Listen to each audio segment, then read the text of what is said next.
तरफ वो बढ़ाते थे। उस उद्देश्य की तरफ चलने के लिए हमें केवल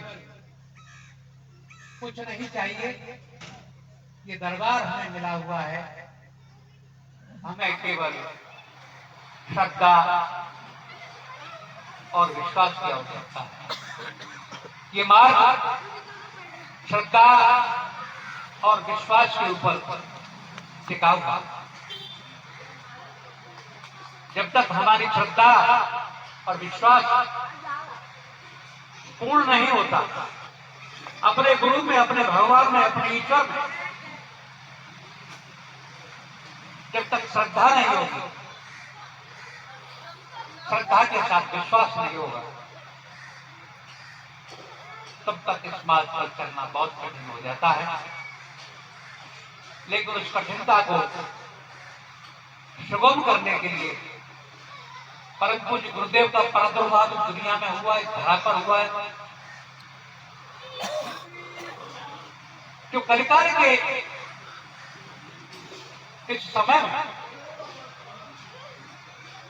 हमारा ये मन भौतिकता की तरफ संसार में जिस तरह से उलझा हुआ है, उसी में से वो अपने ज्ञान के द्वारा, अपनी शक्ति के द्वारा हमें निकाल करके और हमारी कुछ श्रद्धा और विश्वास को प्रगाढ़ करते हैं, मजबूत बना देते हैं।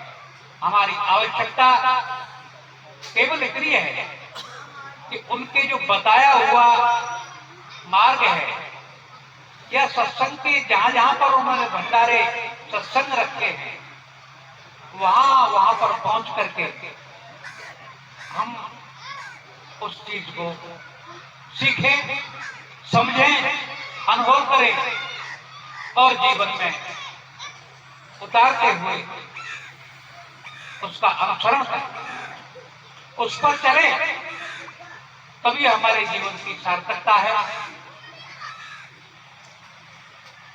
इस विद्या के प्रांगण में जहां पर विद्या स्वयं विराजमान है, वहां पर इस सत्संग का आयोजन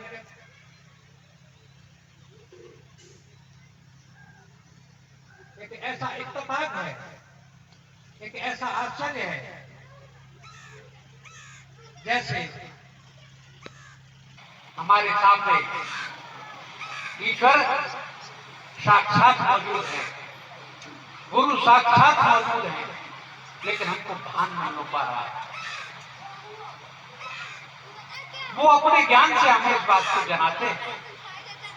हम सीखने के लिए आते हैं, विद्या अर्जन करने के लिए आते हैं। दो तरह की विद्याएं विशेष तौर से बताई गई शास्त्रों में,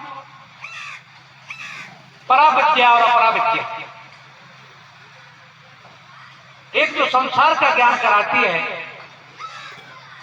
संसार जनित सुखों का ज्ञान कराती है, संसार के क्लेशों का अनुभव कराती है, वहीं पर उसके विपरीत एक ऐसी विद्या जो पराविद्या, जो परम ब्रह्म परमेश्वर परमात्मा को, जो अव्यक्त वस्तु है, जो सब में समाया हुआ है, ऐसे ब्रह्म को, ऐसे परमात्मा को अनुभव कराती है। ये समागम उसी विद्या को प्राप्त करने का है।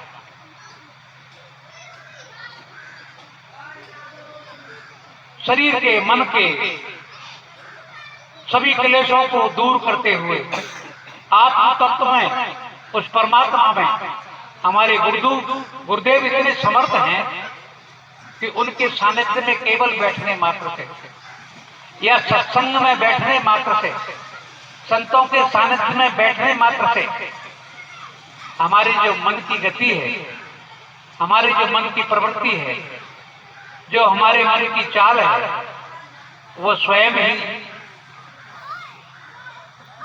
उस परमात्मा की तरफ लगने लगती है।